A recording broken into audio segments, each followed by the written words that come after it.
एक प्रोड्यूसर कैसे कमाता है फ्रॉम टीवी। आजकल चीजें बहुत महंगी हो गई हैं, आपके एक्टर्स महंगे हो गए हैं, इसके लिए आपको ऑप्टिमम यूटिलाइजेशन करना पड़ता है अपने एक्टर्स का, अपने रिसोर्सेस का। जो लोग बॉम्बे आते हैं एक बड़ा सपना लेकर कि मुझे एक्टर बनना है या फिर मुझे क्रिएटिव फील्ड में जाना है, where do they start from? Bombay में काम मिलना आसान नहीं है। बॉम्बे एक बहुत ही लोनली शहर है, एक्टरों की भंडार है यहाँ पर।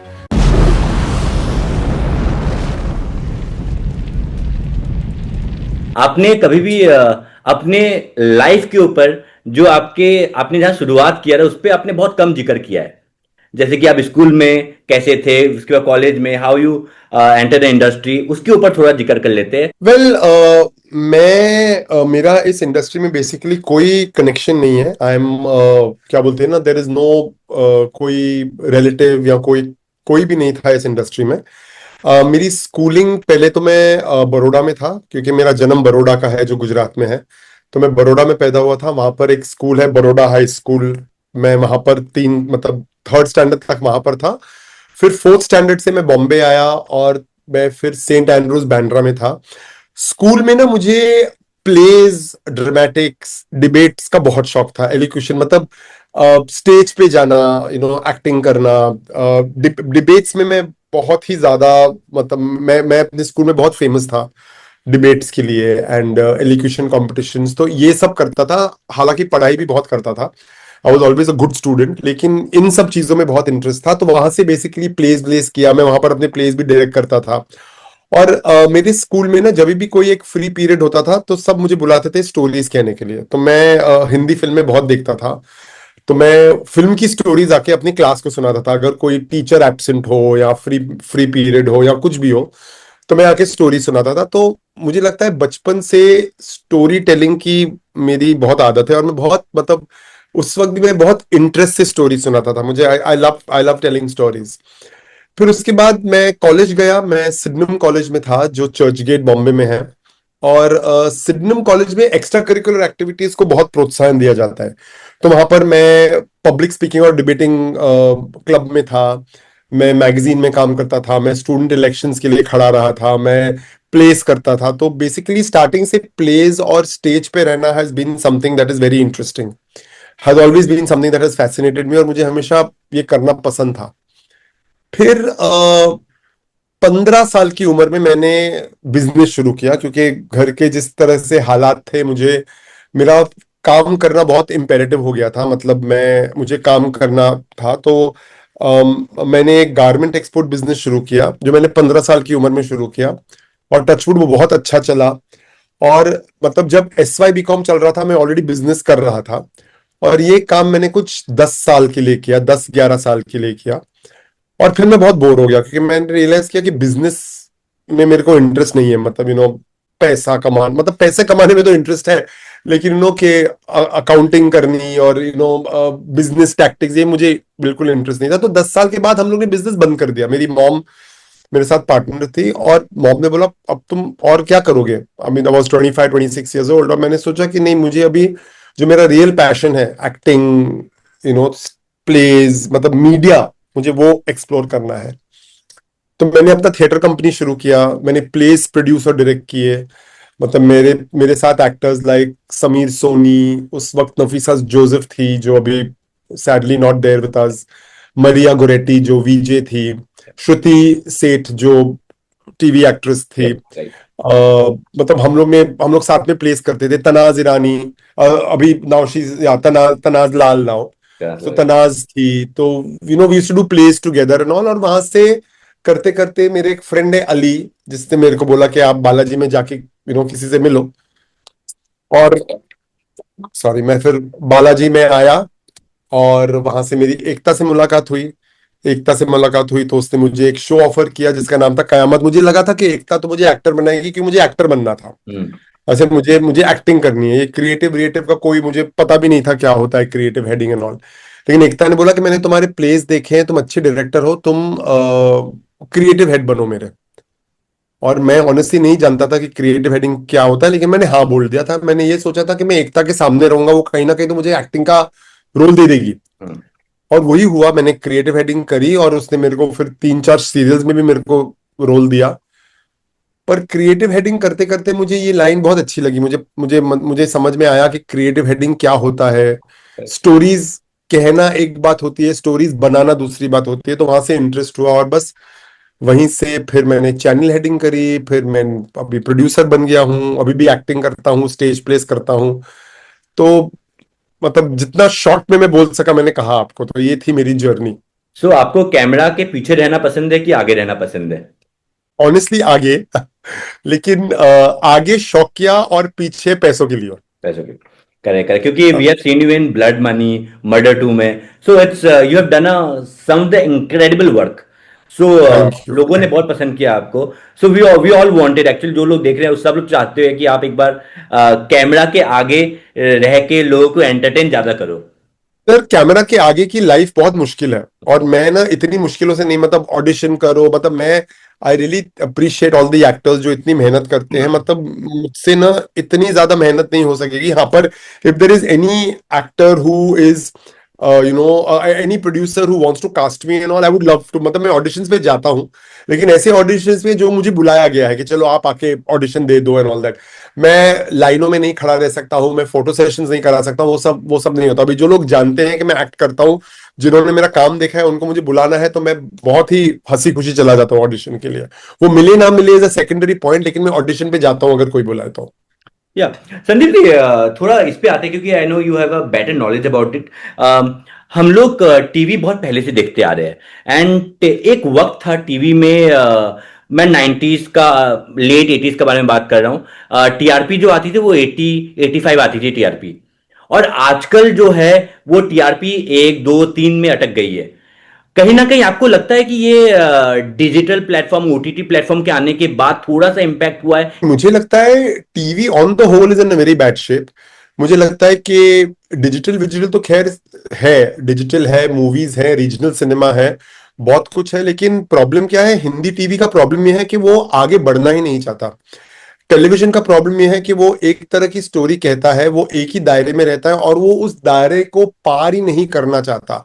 हम वही घर की कहानी, फैमिली की कहानी, रिश्तों की कहानी, लड़की की कहानी, लड़की शादी करती है, फिर वो अपना घर संवारती है, एक वैम्प होगी जो उसको परेशान करेगी, मतलब same same same same same, और लोग अभी ऊब गए हैं। हम इसी वजह से जब मैंने बालाजी ज्वाइन किया था, मुझे अच्छी तरह याद है, क्योंकि और कहानी घर घर की जो मैं शो करता था, उसकी रेटिंग 19 आती थी, 20 आती थी, 21 आती थी, करेक्ट। मतलब बहुत बढ़िया रेटिंग। अभी 1.92 में लोग केक काट रहे हैं, लोग खुश हो जा रहे हैं, क्योंकि द प्रॉब्लम इज के लोग ऊब गए हैं। आज की जो यंगर जनरेशन है, आज के जो लोग हैं, उनका माइंडसेट चेंज हो गया है, उनको उनका चीजें को देखने का रवैया बदल गया है, लेकिन हमारी जो टीवी है वो वहीं की वहीं है।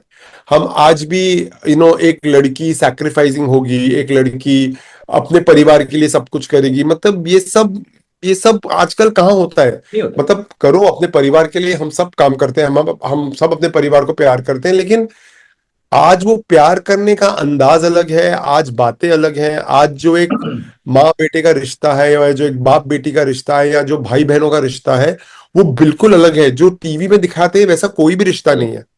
तो मुझे लगता है टीवी ने अपने आप को बहुत ही एलिनेट कर लिया है रियलिटी से। राइट। आज आप फिल्में भी देखो, मतलब आप आज अब आप एक फिल्म देखते हो, जैसे धुरंधर आप देखते हो, और आप फिर दूसरी समझो स्पाई फिल्म देखते हो, तो आपको पता चलता है कि धुरंधर is so much more relevant, it is so real. Right. आज लोगों को रियलिटी देखनी है, आज लोगों को असलियत देखनी है, एंड वो टीवी नहीं कर रहा है, टीवी एक अपने ही जोन में चल रहा है। तो मेरा वो प्रॉब्लम है, और उसी वजह से रेटिंग डाउन है, बिकॉज अभी ऑब्वियसली ओटीटी और सब कुछ आ गया है जो रियल चीजें दिखा रहे हैं, अरे रियल रिश्ते दिखा रहे हैं, लेकिन हम एक कुएं का जो मेंढक होता है ना, हम टीवी को हमने वो बना दिया है कि कुएं का मेंढक है, बस वो वहीं पर गोल गोल गोल गोल घूमता रहेगा।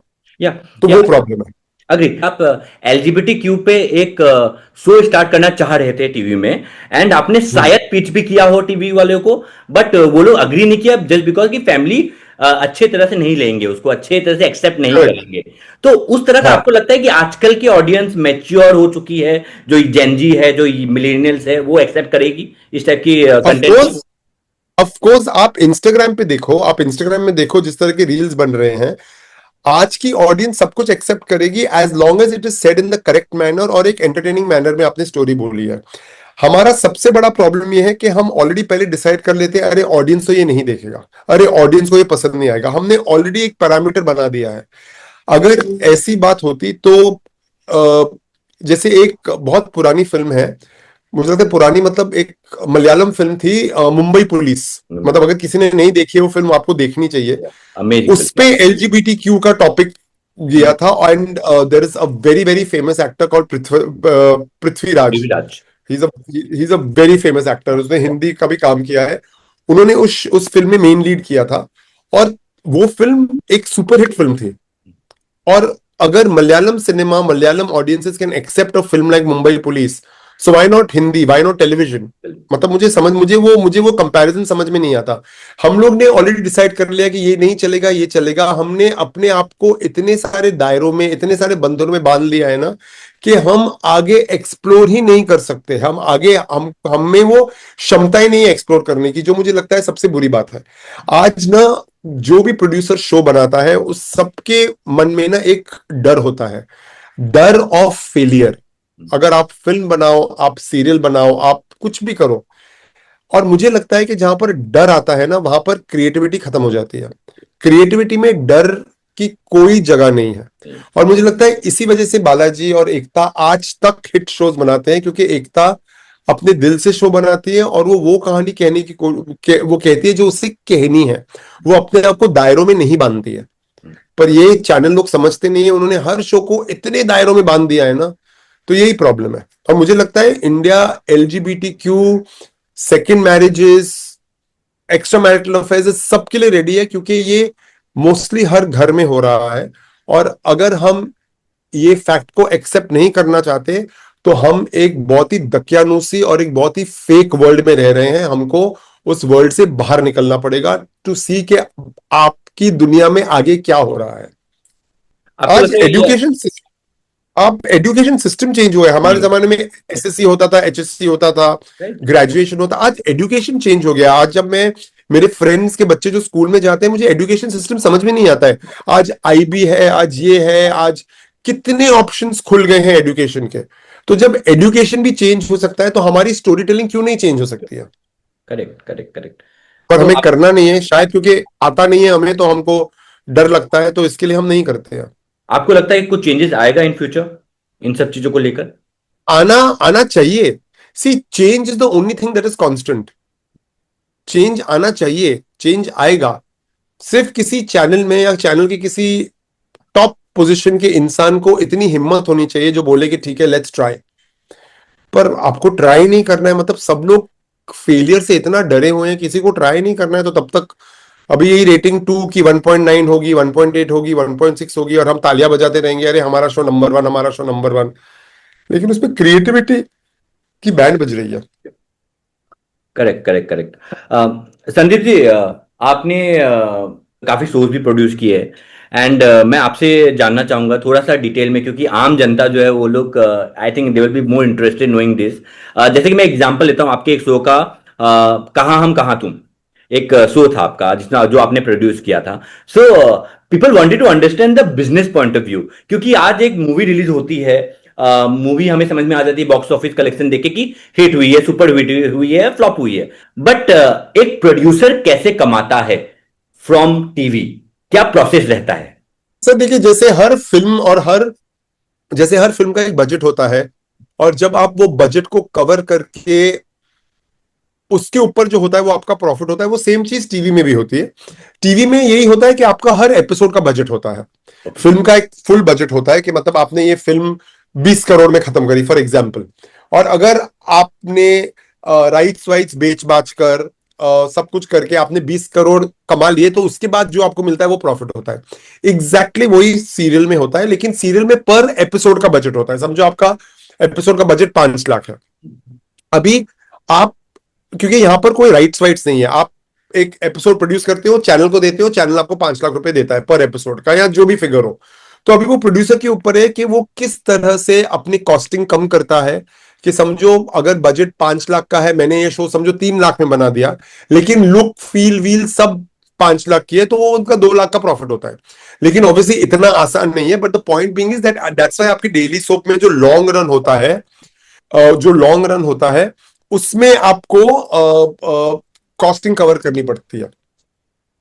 तो जो बजट होता है, उस बजट से आप जितना भी लॉन्ग रन में पैसे बचा सकते हो वो आपका प्रॉफिट होता है। It's as simple as that. लेकिन ये बहुत मुश्किल होता है क्योंकि आजकल चीजें बहुत महंगी हो गई हैं, आपके एक्टर्स महंगे हो गए हैं। इसके लिए आपको ऑप्टिमम यूटिलाइजेशन करना पड़ता है अपने एक्टर्स का, अपने रिसोर्सेस का। आपको देखना पड़ता है कि आप ज्यादा स्पेंड मत करो एक सीक्वेंस पे इतने ज्यादा, क्योंकि आपको हमेशा एक बजट में काम करना पड़ता है। तो कभी अगर एक एपिसोड का बजट बढ़ गया तो दूसरे एपिसोड में आपको कम करना है, तो आपको ऐसे वो करना पड़ेगा। इसलिए इतनी समझ मुझ में नहीं है। तो मेरे पार्टनर्स है सॉल्व, वो सब वो करते हैं, मैं सिर्फ स्टोरी करता हूं। मैं बोला ना, मेरा बिजनेस माइंड बिल्कुल नहीं है। आप मेरे को पैसे दोगे तो मैं तो आप मुझे 100 रुपए दोगे, मैं 200 रुपए खर्च करके आऊंगा। तो पैसे कैसे बचाते हैं, ऑप्टिमम यूटिलाइजेशन कैसे होता है, वो सब में मेरे को कोई समझ नहीं है। वो मेरे पार्टनर सॉल्व है, वो करते हैं। Correct correct correct. Sandeep ji, we coming to an end, और एंड करने के पहले मैं आपसे जानना चाहूंगा, being a producer, being an actor, जो लोग बॉम्बे आते हैं एक बड़ा सपना लेकर कि मुझे एक्टर बनना है या फिर मुझे क्रिएटिव फील्ड में जाना है, तो how do they start, where do they start from? ये हमेशा कंफ्यूजन रहता है, ये आप थोड़ा सा हाईलाइट कर दो। They need to start with first realising and understanding के बॉम्बे में काम मिलना आसान नहीं है। पहले आपको मेंटली बहुत स्ट्रांग होना पड़ेगा। आपको ये रियलाइज करना पड़ेगा कि यहां पर सबसे पहले बॉम्बे एक बहुत ही लोनली शहर है। So you have to be emotionally and mentally very very strong कि आप अपना घर बार, फ्रेंड्स, परिवार सब छोड़कर एक ऐसे शहर में आ रहे हो जहां पर किसी को किसी के लिए टाइम नहीं है। हमको अपने खुद के पेरेंट्स के लिए टाइम नहीं होता है, तो which is a sad part. तो आपको पहले वो करना पड़ेगा। और दूसरी चीज आपको ये रियलाइज करनी पड़ेगी कि बहुत ज्यादा स्ट्रगल है, आपको मेहनत करनी है। क्योंकि यहाँ पर जब आप बॉम्बे आते हो तो आप रियलाइज करते हो कि एक्टरों की भंडार है यहाँ पर। मतलब आप अपने शहर में इकलौते होंगे, लेकिन वो सारे इकलौते इस शहर में आए हैं। और आप जब इस शहर में आते हो तो आप इकलौते नहीं रहते हो, आप भीड़ बन जाते हो। और दूसरी चीज मोस्ट इंपॉर्टेंटली कि be ready to work hard, meet the right people, because यहाँ पर एक्सपर्ट करने के लिए भी बहुत लोग हैं। मीट द राइट पीपल, मतलब वो अभी आपका ट्रायल एंड एरर मेथड रहेगा कि how you meet the right people. And always most important, हमेशा एक एक्सपायरी डेट लेके आओ। क्योंकि मुझे लगता है कि सपनों की एक्सपायरी डेट नहीं होती, लेकिन इंसान की होती है। तो आप इतना टाइम मत स्पेंड करो यहाँ पर स्ट्रगल करते करते कि जब कुछ और करने का वक्त आता है तब आप में फिजिकल स्ट्रेंथ नहीं है, because you turn too old. I think come with an expiry date. आप सोचो कि मेरे पास ये 3 साल है, 4 साल है, 2 साल है, इसमें मैं पूरी मेहनत करूंगा। अगर नहीं हुआ तो don't think you're a failure, think that okay it was not meant for you. Because जिंदगी एक बार मिलती है और इस एक बार की जिंदगी में आपको बहुत सारे सपने पूरे करने हैं। उसमें से अगर एक दो सपने पूरे नहीं होंगे तो चलेगा, लेकिन आपको अपना घर चलाना है, आपको एक रिस्पेक्टेबल सिचुएशन लेनी है लाइफ में। उसके लिए आपको प्रैक्टिकली सोचना है। So be more practical than emotional is the advice I will give. There should be a second option in your hand. Always always, हमेशा जो भी इस लाइन में है उसका प्लान बी होना चाहिए, हमेशा। Correct correct correct correct. Okay Sandeep ji, thank you so much for joining, lovely talking to you. Thank you so much. Thank you so much, thank you, God bless you, thank you so much sir.